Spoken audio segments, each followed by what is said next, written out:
Hi everyone, my name is Evan James and welcome to today's webinar. We're really excited to have this webinar. It is the first webinar that we have where we have one of our Skillz-powered game developers on the line to talk about some of the success that they've had recently with launching Payday. It's going to be a great webinar, so very much looking forward to having you guys all here. Hopefully there's a lot of best practices that you guys can take away from somebody that was able to go through the integration process and launch a Skillz-powered game and really grow that performance of the game. Before we get started, just a couple of housekeeping items. First off, on the agenda side of things, the content of the main webinar is going to run roughly 35 minutes. We'll be then taking a 10-minute Q&A with our guest, Mike Marr. So if you have any questions that you want to ask directly, feel free to put into the chat throughout any part of this presentation. Just a couple of things to note. All participants will be muted throughout the duration of the presentation. This is just to ensure the best quality for all. During the presentation, if you encounter any audio issues, just try re-clicking your browser or refreshing your browser and checking your computer's audio settings. You'd be shocked, but that typically resolves about 95% of the technical problems. So please make sure to try that first. And of course, if you have any questions, you can write directly into the chat as well. Again, remember to submit your questions anytime during the webinar. Just click on the chat button to do so. And lastly, no need to ask for recording today's webinar. We will definitely record it and share out the link with you guys as a follow-up. That way you guys can listen to it again, share it with coworkers, whatever it is that you want to do so that you have access to the content forever. So before we get started, just want to take a quick polling question. Want to know how many of you guys have a competitive mobile game that you're thinking about turning into an esport. So if you can go ahead and put in those poll results, we'll give it a couple minutes just to populate. And that will give us, both the speakers, a really good idea of who the audience is so we can tailor the content to you guys as much as possible. All right, so it looks like we have a bunch of responses coming in. Let's see where we are in terms of results. It looks like the vast majority of you guys have a competitive mobile game. That's great, and you're thinking about turning into esports. So this will be extremely useful to understand, how you can turn that game into having competitive tournaments and moving into having a mobile esport. And for those that are considering it, that's also great. So hopefully this will give you some information to understand what are kind of the steps that are necessary from the integration process, what the launch process looks like, and then also post-launch, how do you drive as many players to drive up performance as possible. So to introduce our main speaker today, we have Mike, the CEO of Hidden Pixel. He has a really interesting story about how he decided to launch Hidden Pixel and has built now 2 games on the Skillz system. And I believe is looking to build more. He's been in the gaming industry for a number of years. And Mike, I'm going to pass it off to you to just give a little bit of introduction of yourself. Thanks, Evan. It's a real pleasure to be here. And everybody, I'm hoping I can give you some of the learnings that we had launching our first game, Knife Flip, and our second game, Payday. But before getting that, a little bit about me. I'm a lifetime MMO gamer. And kind of my current claim to fame outside of Payday is I was the executive producer for Glue's hit title Deer Hunter 2014, which did over $200 million in revenue during the time that I managed it. We achieved #1 top free and #7 top grossing. I think one of the most memorable moments of all of that was we did this Christmas release of Deer Hunter, and we got to do flying reindeer, and we actually did Rudolph the Red-Nosed Reindeer. You could hunt him down and shoot Rudolph. So that's maybe my biggest moment of infamy. Other games that I have made in the past would be Amazing Battle Creatures, Dino Hunter, and Deer Hunter 2016. These are all mobile games. I switched to being an indie about 3 years ago. That's great. That's great. Well, very glad to have you on board, and looking forward to hearing a little bit of the story of how you kind of became an indie. Yeah, absolutely. During my time at Glue, I met a man by the name of Brian Goebel. Little did I know that this man would be my brother in arms for a quite significant amount of time, and he and I think in another lifetime were brothers. So after we left Glue, Brian and I actually joined forces and founded Hidden Pixel, and our intent was to have our own studio. Now, this is something that Brian has done successfully many times in the past. He's actually a co-founder of Monolith, which was purchased by Warner Brothers, and has met with tremendous success there. He also was in the casual games downloadable business with his company Hipsoft, and they're best known for their titles Build-A-Lot. So a lot of success between the two of us. We're both engineers by trade, and Brian has kind of really leveled up in that, and I kind of switched over into game design and product management. So that's kind of our background there, and the background of Hidden Pixel. Our first game was for a client. We do contract software development as well as our own titles, and we made a match 3 where players could win cash as they played. And this is what introduced us to Skillz. We were evaluating Skillz for making a different SKU of that game within the Skillz platform. Ultimately, the decision by our client was that it was not the appropriate way to take the game, but we really had a positive experience with Skillz, and we kind of took a note there.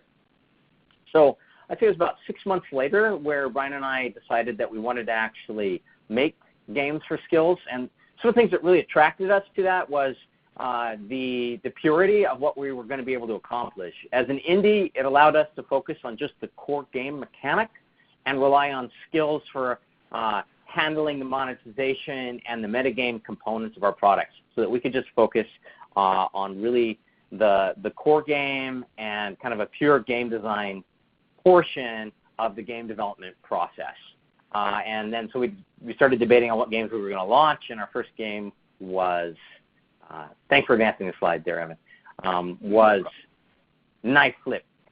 We did debate around a number of different games, and ultimately what we wanted to do with our first product, which is this here, you can kind of see it makes me laugh looking back on it, we wanted to understand how Skillz worked, and we wanted to get a lot of learnings on how to do this.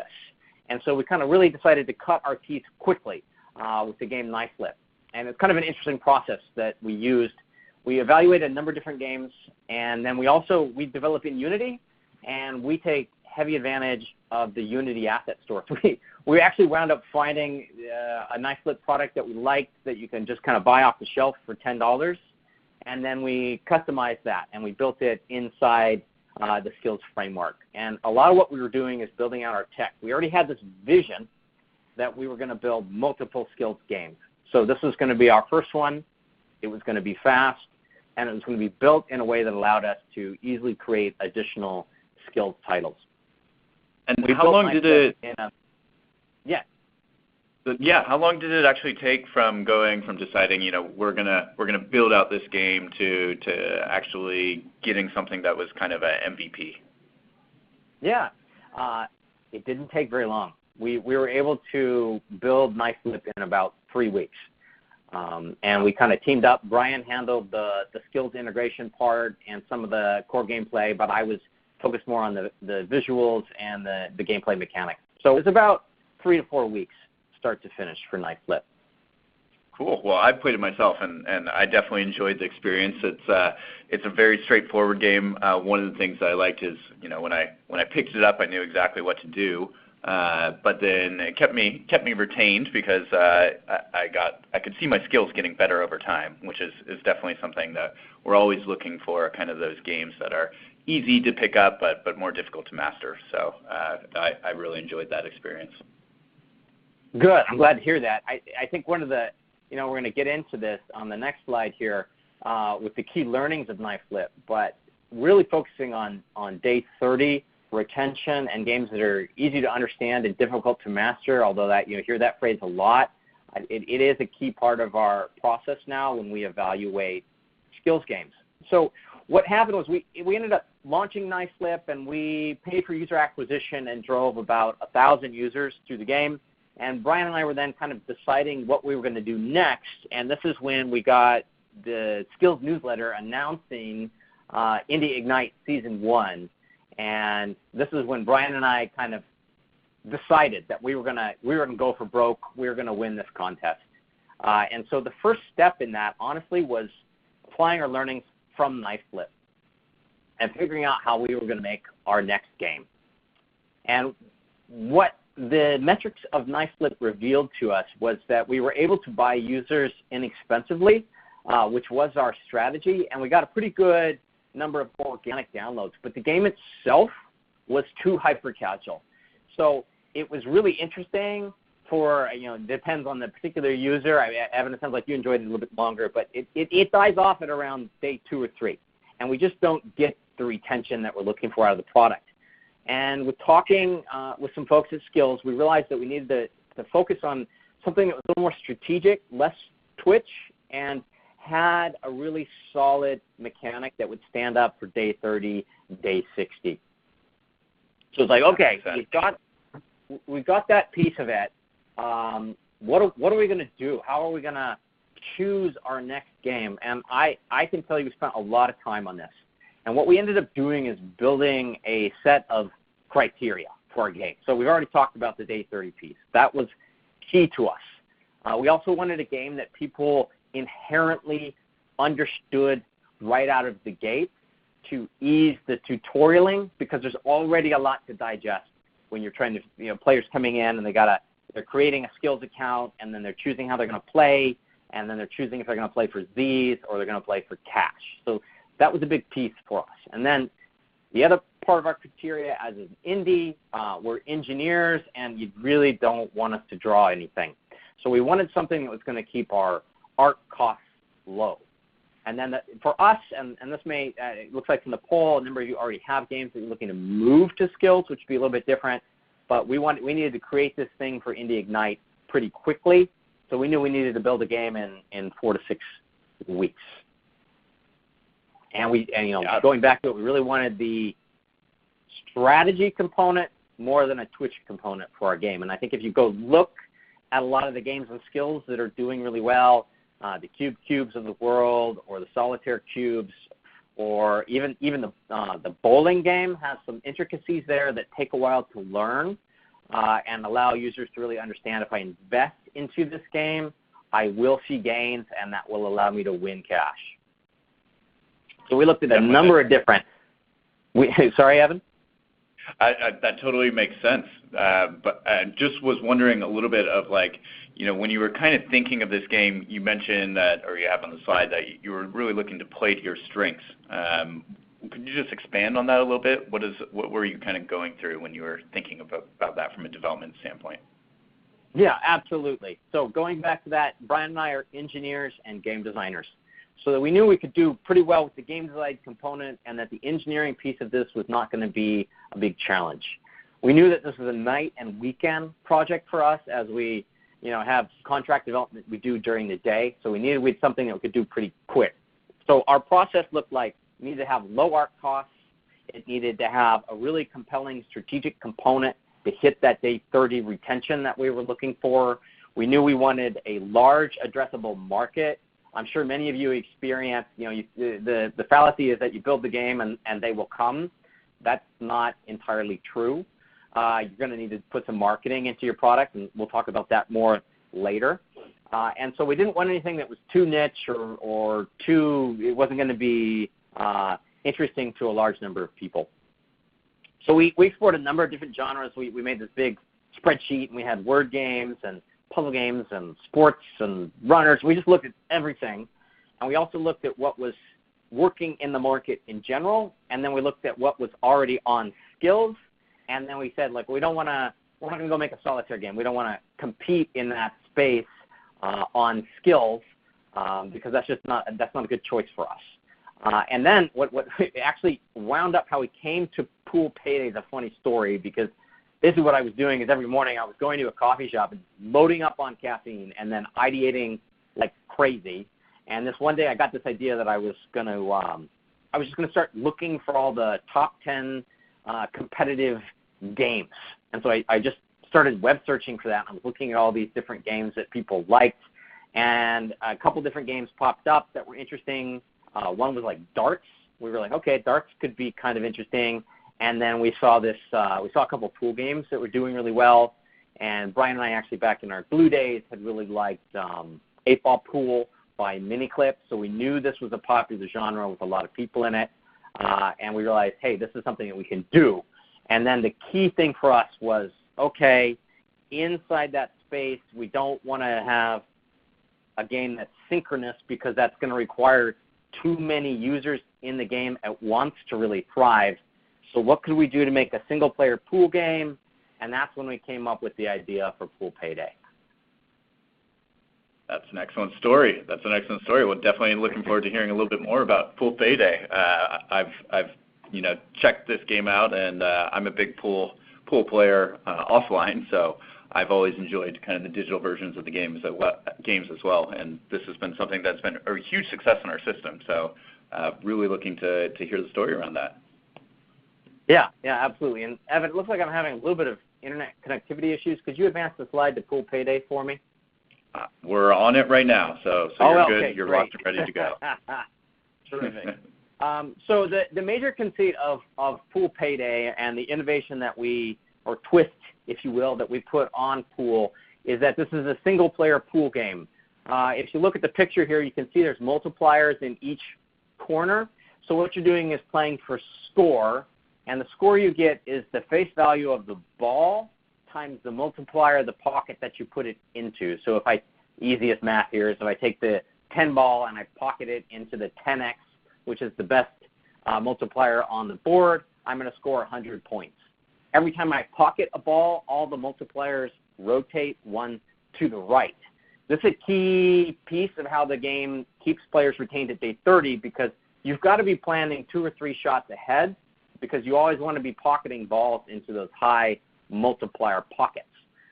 The other nuance here is if you fail on your shot to pocket a ball, you lose a cue ball. You have 2 cue balls, at which point you're out of the game.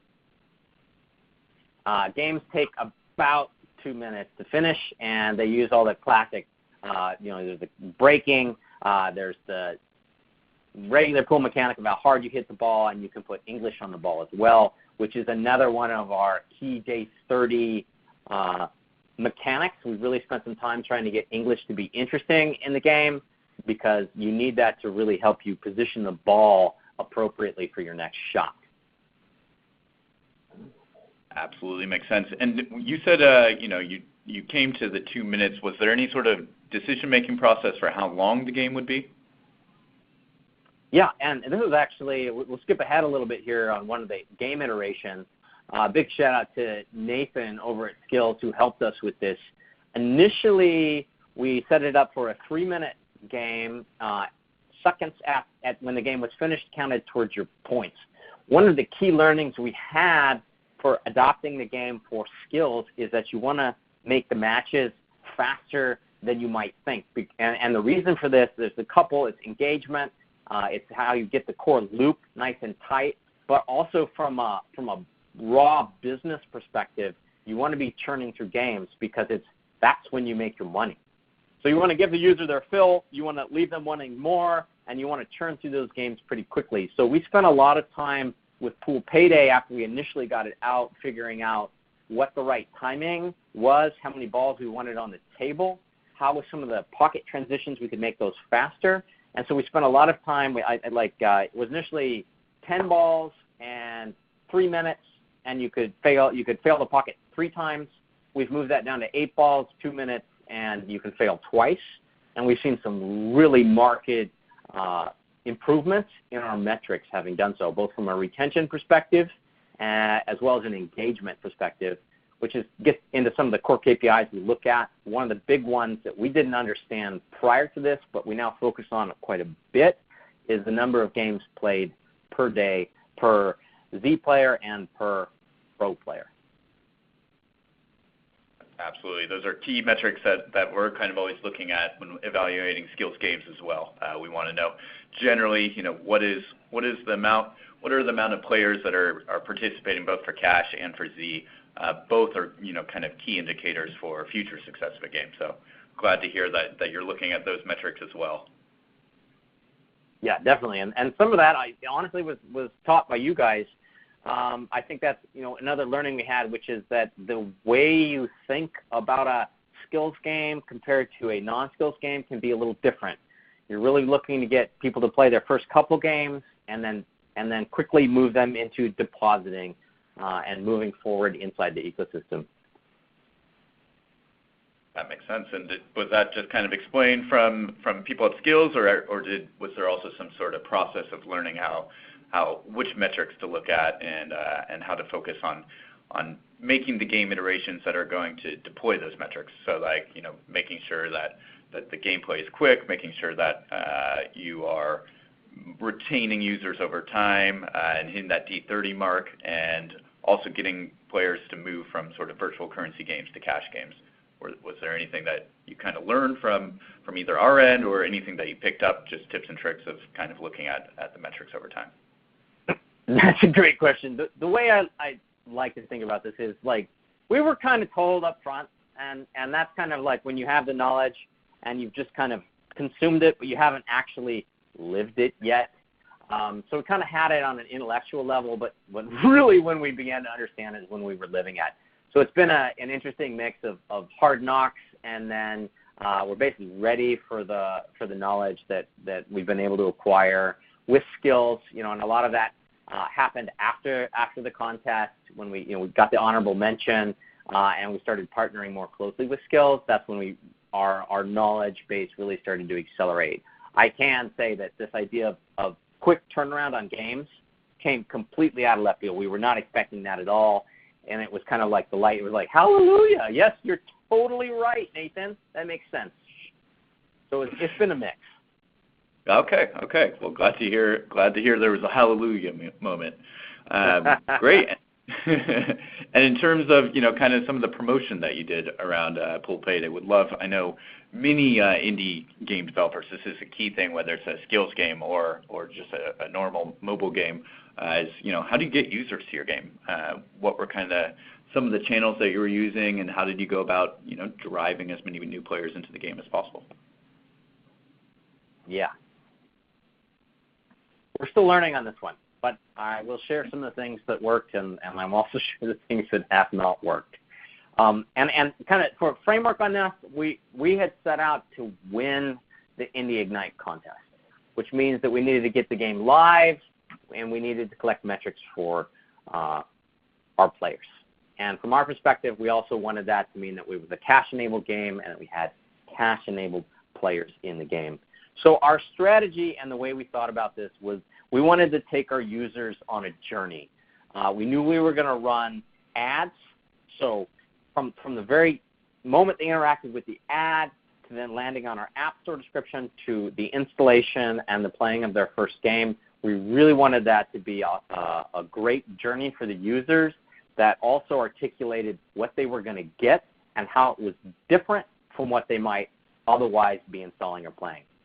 So we wanted to differentiate ourselves both in the pool space and as well as in the cash space. What am I getting? Why is this different than another Skillz pool game? And why is this different than other pool games in the market? So once we kind of worked on that, we spent a lot. Actually, most of our art budget that we spent was not on the game. It was on the app icon and the screenshots. And there's some great documentation that we received from Skillz in one of the newsletters that walked us through how to best set up your ASO and your screenshots. So we followed a lot of those best practices. We also looked at what was on the market on the pool side, what kind of things were working, how were those developers talking about their game. And then we also looked on the Skillz side, maybe not the pool games so much as just the high-performing Skillz games. What kind of language did they use? And how did they position their games in the App Store? So that's where we started. We got the best creative we could get made in the time that we had to really put our best foot forward on the App Store description side of things. The next thing that we then focused on was how do we create legitimacy and social proof around the product? How do players know that the game is not a scam from a cash perspective? And thankfully, Skillz is already a really well-recognized brand and adds a bunch of that right off the gate because it is a Skillz-approved game. But what we chose to focus on, and this also helps with your App Store optimization, is our reviews. And so what Brian and I did, we shamelessly went out to anyone who was a friend of ours, and our family got hit even harder. We asked them to download the game and write a 5-star written review. And in doing so, we really seeded the game with about 30 very great reviews to create that social proof and to help with our App Store optimization. And this kind of gets into the next stage of what we did, which is if you need to get your game cash enabled on Skillz. And so what we ended up doing is 2 burst campaigns. We used Facebook for this, and there's some learnings there. But the first was just to get us enough users to run the fairness algorithm, and then the second burst was to see how we were going to do with cash. What I have learned out of that process, the first game that Brian and I really did hardcore marketing for was a match 3. And marketing for match 3 or any game that kind of like I call them non-qualified users, where you can just kind of pick someone off the street and they're going to like the game. That's a lot different than marketing for a Skillz game, and you need to be prepared to think through how that's going to change things, because non-qualified users don't stick very well, at least inside Pool Payday. I think they see that they need to deposit cash, and then it's not for me. There's plenty of those people out there, but you've got to spend a little more time figuring out how to find them. That totally makes sense. And you mentioned a little bit about becoming cash-enabled. What was that kind of process like? I know that's something that a lot of our indie game developers are really looking into, and curious about how do they get a game up and running with Skillz where cash tournaments are enabled? Yes, this is an interesting and critical part in the journey.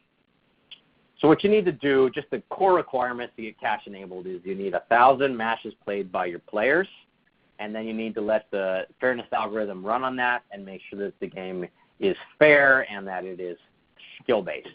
So your first hurdle that you need to get ready to get over is you need those 1,000 matches. I believe there's also a daily active user requirement as well. Is that right, Evan? I think it's 100. That's correct. 100 players. It's at 100 players. Yeah. Yeah. So you need to be kind of thinking through how you're going to do that. And so the way that Brian and I approached it was we used the Facebook campaign.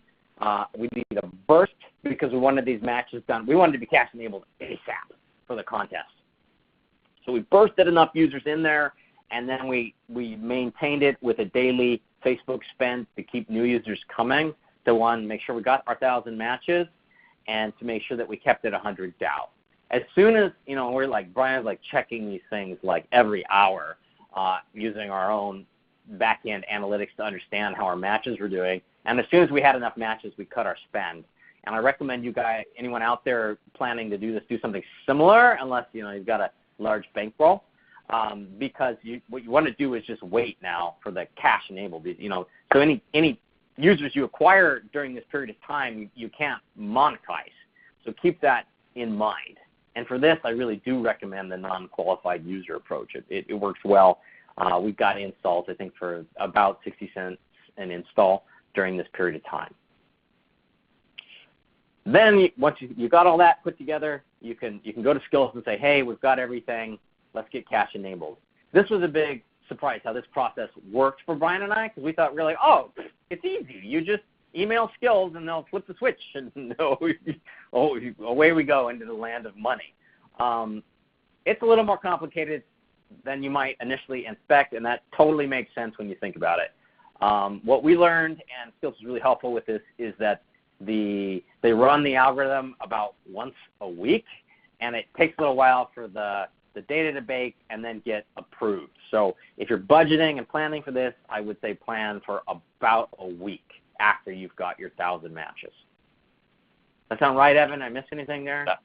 That sounds right, yeah. And just to follow up on that, one of the key things that we want to make sure that we have for any cash-enabled tournament is that the game is fair, and all competitors are really able to compete against each other in a way that is passing like a skill-based algorithm test and a fairness algorithm test, because those are kind of the key components of competition. And so for our algorithms to run effectively, we need to make sure that we have enough games that are played along with daily active users to run those tests.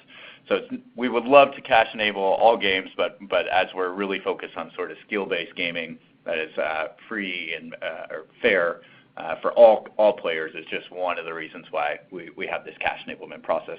But glad to hear that you learned some key things, and hopefully for the next game, the cash enablement process will also be relatively painless and quick. Yeah, definitely. I think the real cooker for us was the fact that we were trying to get approved so quickly for the Indie Ignite contest, which, man, was so much fun doing that whole process. There's lots of war stories. Definitely. And for those of you guys that don't know on the webinar what the Indie Ignite competition was we held a competition where we were looking at all games that could get live by a certain date. I believe you, Brian, or Mike, you submitted in Q4. Is that correct? At the end of last year? Well, you know what? That was a big debate for us, but we ended up submitting around January 3rd after the App Store came back online. Got it. Yes.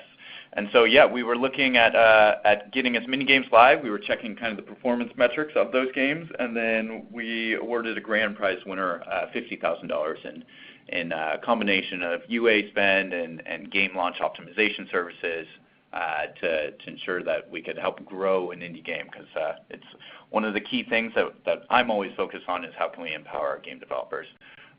So just wanted to put some context to the Indie Ignite competition. We will have another one coming up in the fall of this year, so keep your eyes peeled for that.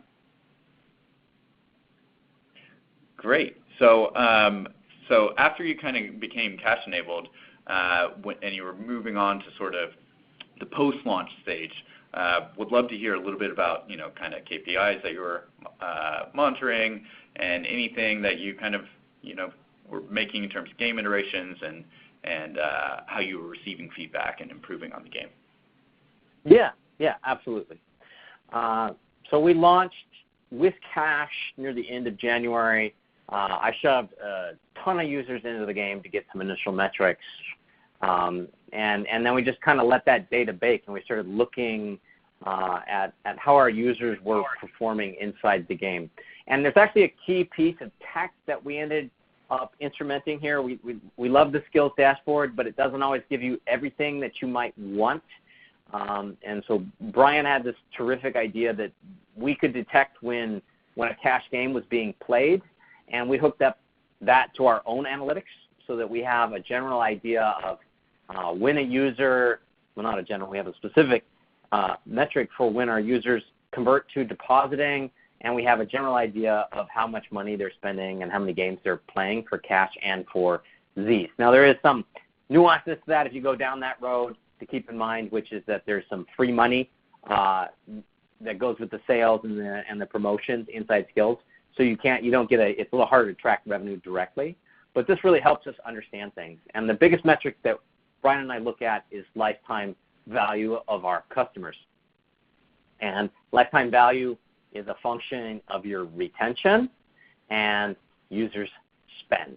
So we're always looking at LTV, but then really what that boils down to for us inside of Skillz is retention. Are we getting the retention that we're looking for? And we tend to focus on day 1 and day 7, simply because day 30 is also a great metric, but it takes forever to actually get those cohorts that far into your pipeline. And then if you're like us and you have a small budget to spend and you're an indie, the number of users getting to day 30, just because at the start of the funnel there's not that many, that data can get really noisy. So we tend to look first at retention with an aim for lifetime value, and then more recently we have learned to really look at this number of games being played per day, and that's kind of how we focus on increasing the monetization aspect of the product. Now for game feedback, this is interesting. The first thing that we did, and this was back in December when the game was still not even out yet on the App Store, is we use a service called Playtest Cloud. And you can have users, you pay I think $50 a user, and you get a full screen recording of what they do, and they answer a survey afterwards.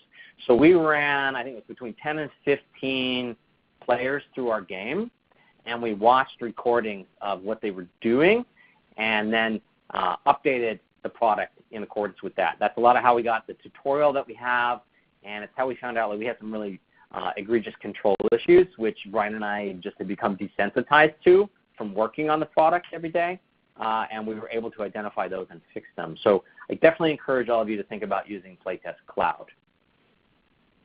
After that, we moved to kind of a friends and family stage where we went and we found, thankfully we've been in the gaming business a little while, and we asked for favors from colleagues that we knew could give us really good game feedback. We learned all sorts of stuff there, like, hey, your game the physics don't feel right. This art over here doesn't look so good. Maybe consider this, that, and the other thing. So we kind of did that. And now that we've got that, and we're teamed up with Skillz more directly because we were all self-serve prior to that, we've been able to get some really expert advice teaming up with the Skillz team and fine-tuning the game.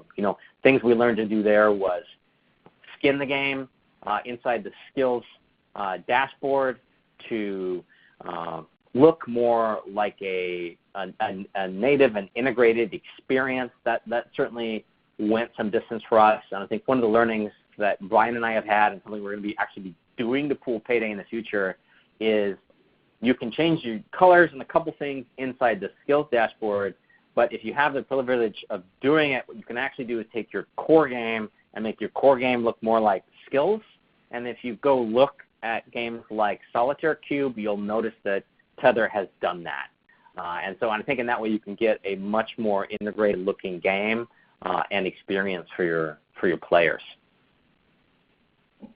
Future iterations for us, what that looks like is we kind of are in this kind of, we have two cycles that we do right now. One is we do kind of a gameplay and addressing some metrics that we want to really address, and we release that build.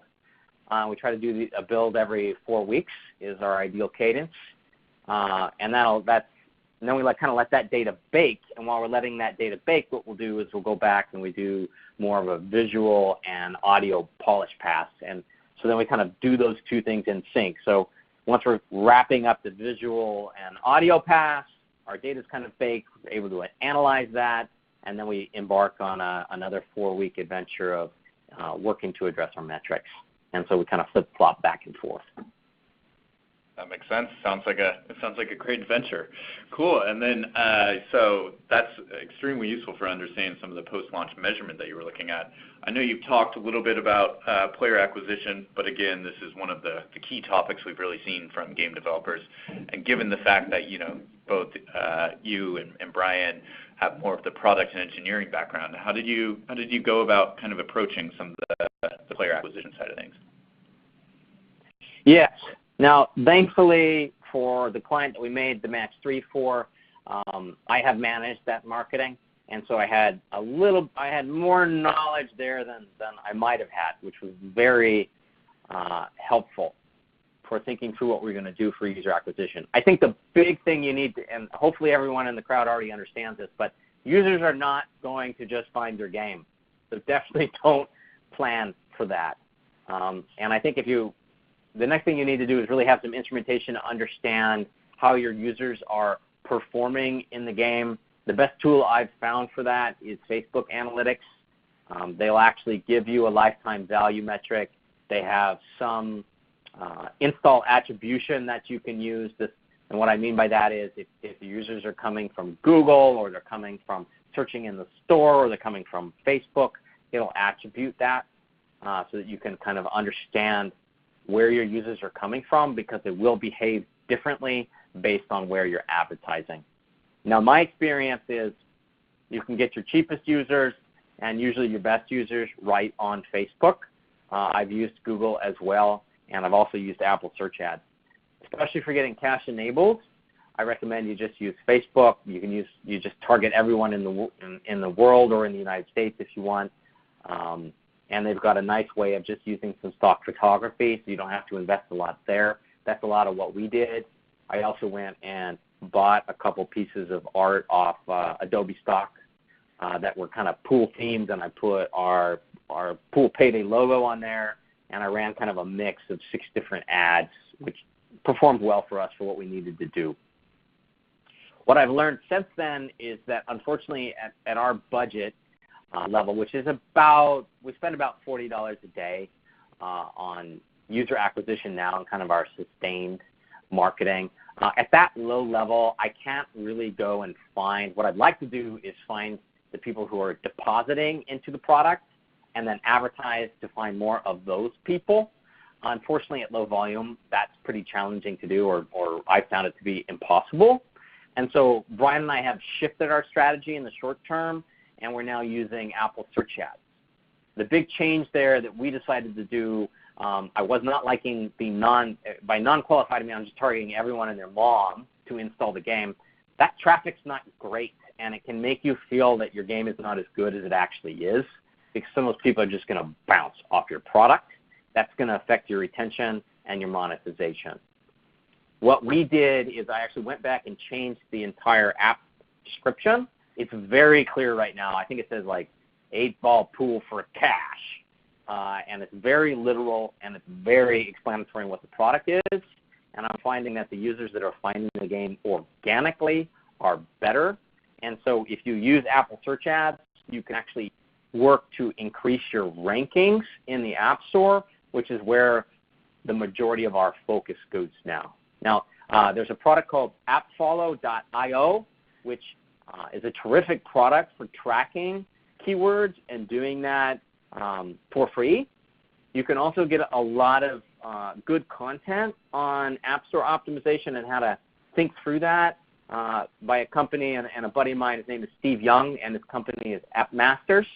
He's got a number of YouTube that you can watch and articles that will help you figure out how to do some elementary ASO and help things out on that front. Apple search ads will influence and help your chart rankings in Apple. So even though the users, and I can buy a user on Facebook for about $1, my Apple users cost me more like $2.50 to $3. But I am seeing much better. We're moving up in the rank keywords that we want to rank on, and the users themselves are way more retentive, and they spend more inside the product. In the future, what we're looking to do is we want to tune the game. We're looking at that lifetime value. We're very close to where we want to be, and then we're going to go big on this game. And there's some fun things that you can do with Skillz.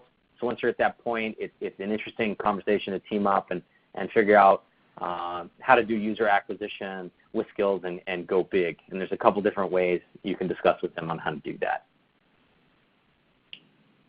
Awesome. That all sounds good.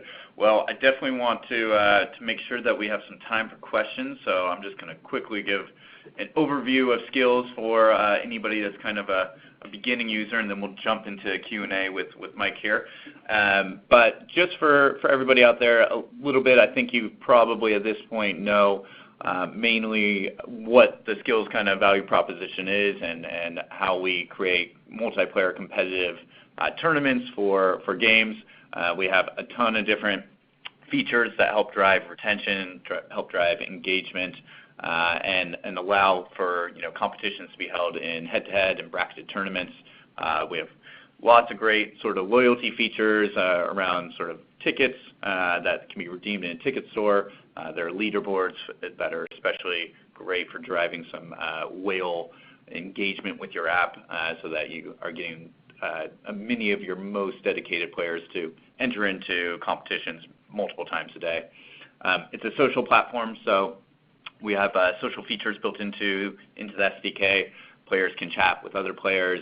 There's friends and challenges and different sort of player levels to show what your overall skills ranking is on the game, and also in terms of across all different skills games. And we also provide sort of live operations. So we make sure that we're doing all of the player rating matching. We take, anti-cheating and anti-fraud very seriously. So we both have features that are built into the product itself, along with a full sort of anti-fraud, anti-cheating team. In addition, handle all of the sort of trusted payment processing, so you can just kind of focus more on making sure that you're having the best game possible, and we'll handle a lot of the things from the live operations standpoint.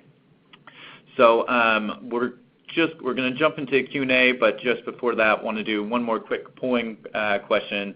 Just lets us know if you would like us to follow up in terms of how we can help monetize your game. I'll give it just a couple seconds to populate the responses there, and then we will jump into Q&A. All right, it looks like a lot of results are coming in, and they're incredibly positive. So it looks like we have 100% on yes. So we'll definitely follow up with information on that. Cool. So now, we're going to thank you so much, Mike, for walking through a lot of that great content. We're going to jump into Q&A. I can see that there's a number of different questions that we've got here. And for the audience, at any point, if you want to enter in additional questions into the chat, I'll make sure to read those out. Mike, the first question for you is, what did you learn from your Match 3 game on Skillz? Yeah, and actually before I answer the question, I do want to kind of go back to what you were just articulating with the Skillz platform. I know a number of you out there are probably evaluating whether you should use Skillz or not. What I can share with you guys is that the process for us, the documentation has been terrific. The Unity SDK was easy to integrate. And I think most importantly, working with the people at Skillz, these folks really love games. They play the games, and they're really invested in making sure that you succeed. I can't say enough about Skillz, the culture, and how they help. It is absolutely terrific. I've had the opportunity to work with a number of different providers in my career, and Skillz is amongst the best. They're top-notch, so you can't go wrong there. Okay, now. Very much appreciate that, Mike. Yeah, my pleasure. And no, they are not paying me to say these things. Let's see. What did you learn from your Match 3 game on Skillz? I didn't actually. The Match 3 game never was released on Skillz. The game is called Match to Win, or on Android it's called Jet Set Go. You can go take a look at that if you so choose. But we did not integrate it with Skillz. It was not a match that my client wanted to make. Yeah, that makes sense. And just to speak to sort of Match 3 games on Skillz, we have a number of them. We have some case studies on our website that are specifically talking to Match 3s on Skillz. But it's definitely a very popular genre. It works well with the skill system. So just a quick plug on that. It's definitely a genre worth looking at. So the next question that we have is, could you explain in more detail how you were able to keep down the cost of game art? Yeah. Deciding what kind of product we were going to make right out of the gate was the key piece in keeping the art low. The other thing, as I mentioned before, Brian and I take heavy use of the Unity Asset Store, as well as sites like TurboSquid, where you can buy art off the shelf. And we are very careful with the games that we pick that the art requirements aren't going to be too high. I think the other good news here is that if it's a skill-specific game, you've only really got to focus on your core art. There's not a lot of user interface art that you need to create, and I do recommend to people that they actually keep that pretty light and work to make it look similar to the Skillz platform UI to create that really native and consistent experience for players inside the game. Cool. It looks like there's a question that is probably for me. I noticed the vast majority of Skillz games are turn-based. Would an endless runner game work with Skillz? That's a very easy question to answer. Yes, it definitely would. We have some endless runners on our system. They're working well. So that is something that definitely works. In terms of kind of explaining just how you would have a turn-based endless runner, you could just have each player is basically matched up against another player, and so it doesn't necessarily need to be synchronous. You could have an asynchronous version where you're seeing how far, if you're thinking of Cave Runner for example, how far along in the level am I getting, and that would kind of determine what your overall score is. When then another player plays the exact same level, whoever scores higher would win. And so you don't necessarily need to have it going back and forth. You can have a asynchronous version as well as a synchronous version. Cool. And then another question for you, Mike, is I don't know if you have any context to this, but what is the best piece of advice that you could give for submitting to the App Store? We were initially rejected from Apple and needed to resubmit the game, which took a couple of weeks. Any advice?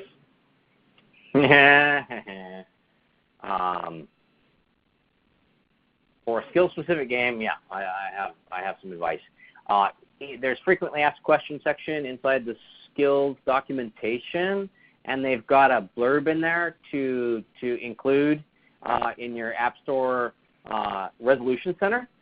We were rejected at first for Payday, and we included that blurb of text that Skillz gave us, and really focused on that it was a skill-based game, and that got us through. It doesn't surprise me that you initially got rejected. I am finding right now that any game that involves cash, expect Apple to take between 7 and 14 days to review and approve your game. That's been the case both for Pool Payday and for our Match 3 game. Cool. And this question can go to either of us. Do you require a minimum DAO to integrate with Skillz? I think you've kind of gone through the process a little bit and explained that. So if you want to just reiterate, and I can jump in wherever. Sure. Yeah, there is no minimum DAO requirement to integrate with Skillz. However, if you want to get to cash enabled, you're going to need a minimum DAO of 100, and you're going to need to get 1,000 matches played with those players. Right, great. We have one question here. How do you promote new games on Skillz? For answering that, we're always looking to make sure that we're helping a bunch of indie game developers, really build a business with Skillz. So we're looking at sort of early game performance metrics, seeing how they're performing, and then we match up any games that's kind of performing well, we think has strong game quality, and are not only just helping promote them, but we're helping go through kind of the game design and game iterations that we think will work well with Skillz, and then are looking at how do we do effective user acquisition. We have a number of different channels that we can use for that, everything from Facebook to smaller ad networks. We have a games.skillz.com, which has our featured games. And we currently are working on something where we're looking to promote more and more games through our organic social channels, have blog posts around them, et cetera, et cetera. I don't know if you have anything to add to that as you've kind of gone through it, but those are just some of the high level things. No, nothing on my side. All right, cool. Cool. Well, thank you, Mike, so much. We're heading right up to time here, but I did want to just give you a big thank you from everyone at Skillz for participating on this webinar. I hope that for everybody on the audience side, this was really useful from hearing firsthand, about one of our top kind of indie game developers going through the system, getting a game live, making game iterations, launching a second game, and we're really looking forward to seeing future success with Hidden Pixel, and very much appreciate you taking the time to speak on the webinar. So thank you, Mike. Yeah, this has absolutely been a blast. Thanks for inviting me. For those of you that might have more questions about Pool Payday or what we do at Hidden Pixel, you can find me at LinkedIn under Mike Marr or Mike Marr at hiddenpixelgames.com. Happy to answer more questions. Awesome. Well, thank you so much, and we're going to close it out today, and we'll definitely follow up with the recorded webinar. Thank you all for taking the time to listen to us today. Looking forward to hearing or having you guys on the next webinar. Have a great day.